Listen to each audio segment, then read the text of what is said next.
plus célèbre des simulateurs de cassage de bouche de nazis, est de retour pour un nouveau tour de manège.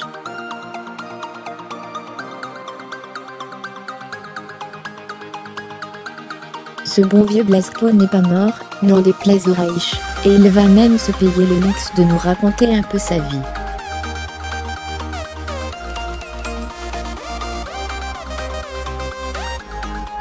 Test Wolfenstein 2, The No Colossus, la furée de vivre. L'aventure démarre dans un fauteuil roulant pour Blasco.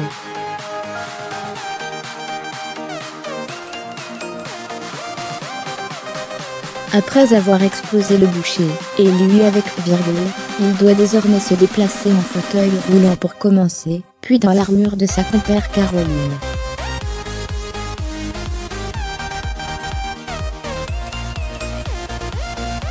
Angèle pourchasse notre homme, et a bien l'intention de lui faire mordre à la poussière.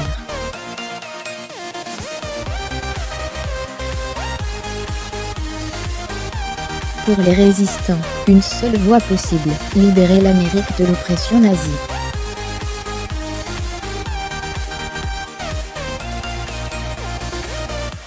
On démarre sur les chapeaux de roue. N'allez pas croire que le fait de se déplacer en fauteuil roulant va empêcher le héros d'éclater tout ce qui porte une croix gammée sur son passage.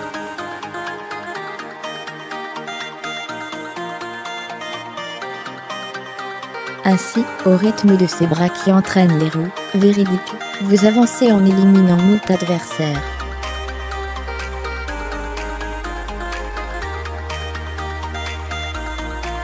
Et voilà, le là est donné pour la suite du jeu, car Wolfenstein 2 excelle dans son ton décalé.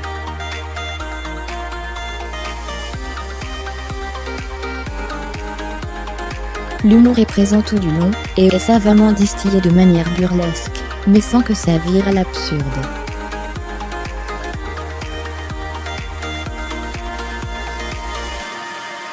Je pense par exemple au moment où l'on parle 7. Et qu'en arrière-plan plusieurs ennemis s'essaient successivement à travers son piège invisible, pendant qu'on discute tranquillement.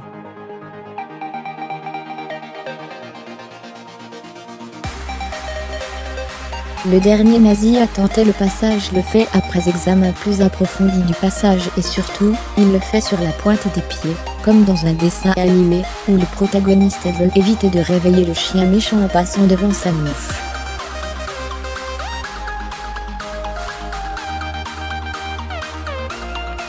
Parlons aussi des personnages, tous très bien écrits, et avec des personnalités bien marquées.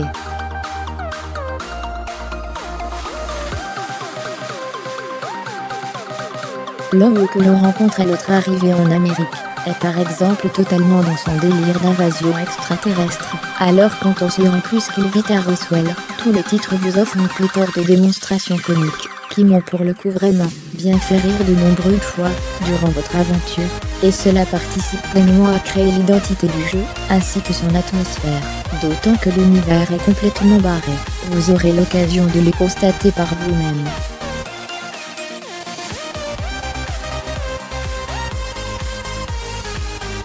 L'histoire en elle-même est plutôt sympathique, mais c'est surtout la narration et la découverte du passé de Blasco qui font se démarquer Wolfenstein 2.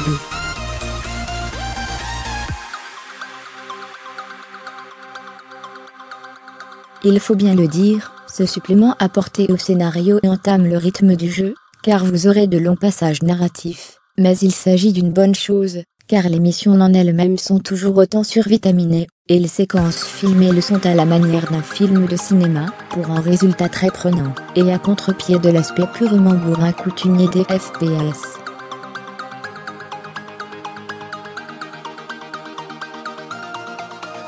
Le jeu des acteurs est de plus très bon et participe ainsi à vous immerger dans cette uchronie plus crédible que jamais.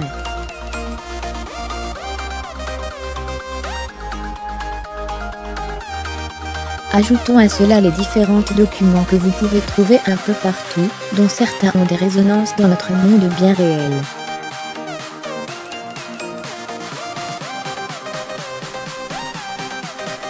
Test Wolfenstein 2, The No Colossus, destruction de cloisons naziales, venons au cœur du titre, le gameplay.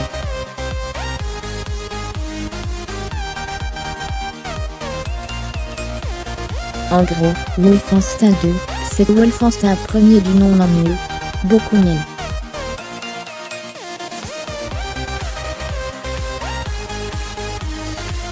J'ai beau avoir aimé le précédent opus, celui-ci fait tout mieux que son grand frère.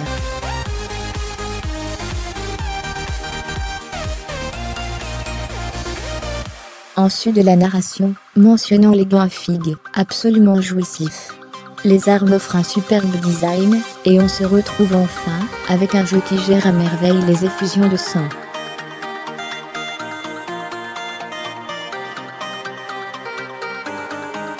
Très réalistes ici, elles sont habituellement négligées. Cela participe à un rendu visuel cohérent, et, mis à l'échelle d'un affrontement contre de gros escadrons de nazis, ça envoie sec.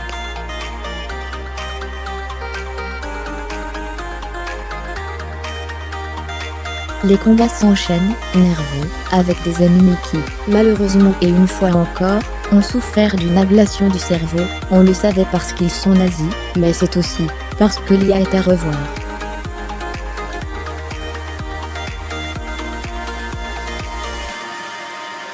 S'ils ont le réflexe de se cacher, les nuisibles ont tout de même tendance à rester largement à découvert, et à venir se faire défourailler à la chaîne.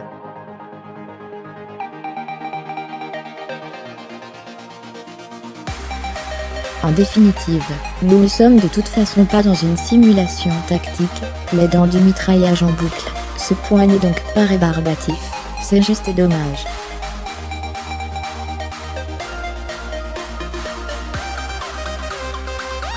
L'armurerie est assez étoffée, et il est possible de l'améliorer grâce à des sacoches à collecter au cours de l'aventure.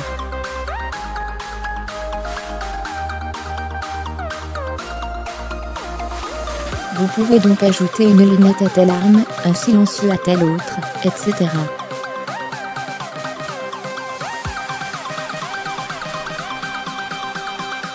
Il existe aussi des armes lourdes que vous allez pouvoir ramasser fréquemment, en particulier le laser jawer, qui est comme son nom l'indique si bien un rayon laser aux effets pour le moins destructeurs et surtout désintégrateurs.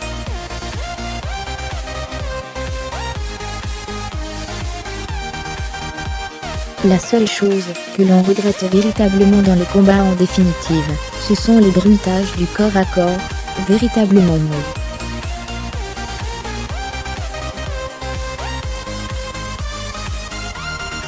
C'est un peu comme si Blasco frappait un sac de farine, ça manque de poche. Pour le reste, les enchaînements corps à corps, / lancer de hache, / coup de feu sont magistraux.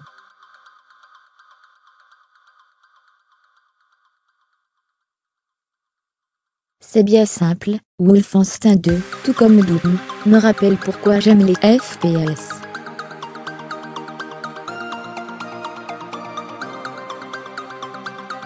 C'est old school, mais en même temps moderne, et ça s'enchaîne sans fausse note.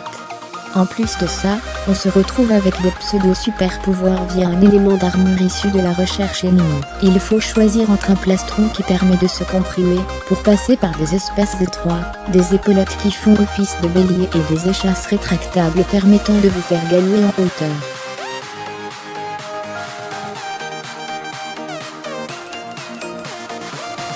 Bien sûr, chacun permet d'accéder à des zones en particulier, et s'incorpore au gameplay lors des combats.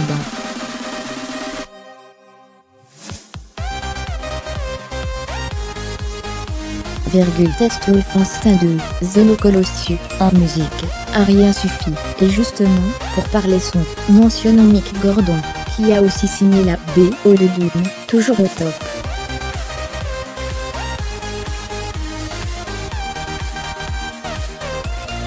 La BO de Wolfenstein 2 est très bonne et suit les scènes d'action, comme les scènes plus calmes, nous entraînant parfois dans une légère atmosphère de série B.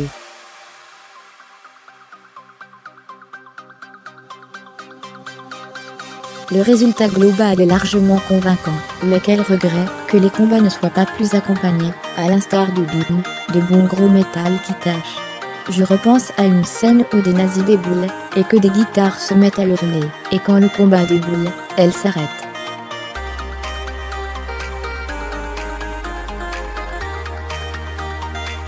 Au bas non, Les bruitages sont bons, notamment ceux des armes qui claquent bien aux oreilles.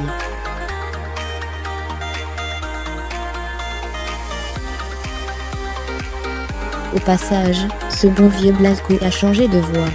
Même si la première était très bonne, il faut avouer que Patrick Poivet, Bruce Lee, dans la peau de notre héros, ça défonce tout de même sévère.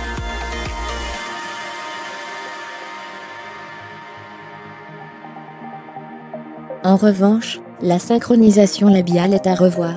Les bouches qui continuent à bouger alors que la ligne de dialogue est terminée, ceci yesterday.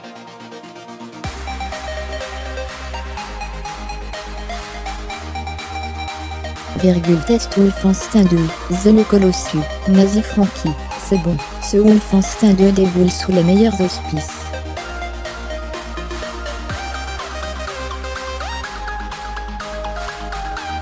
Une action relevée et très dynamique, des graphismes léchés, et bien plus en phase avec leur temps, ceux du premier Wolfenstein étaient un brin délavé pour l'époque, et des effusions de sang enfin dignes de ce nom, sur fond de bande originale composée avec talent.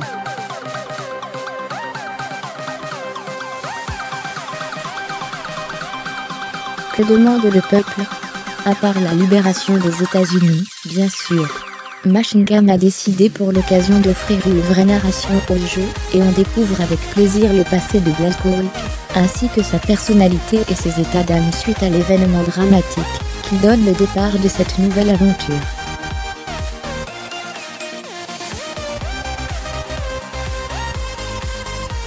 Si la synchronisation labiale est clairement à revoir, et que l'IA est toujours faiblarde, on ne peut qu'aimer ce FPS pur jus, qui fait la part belle à la dérision.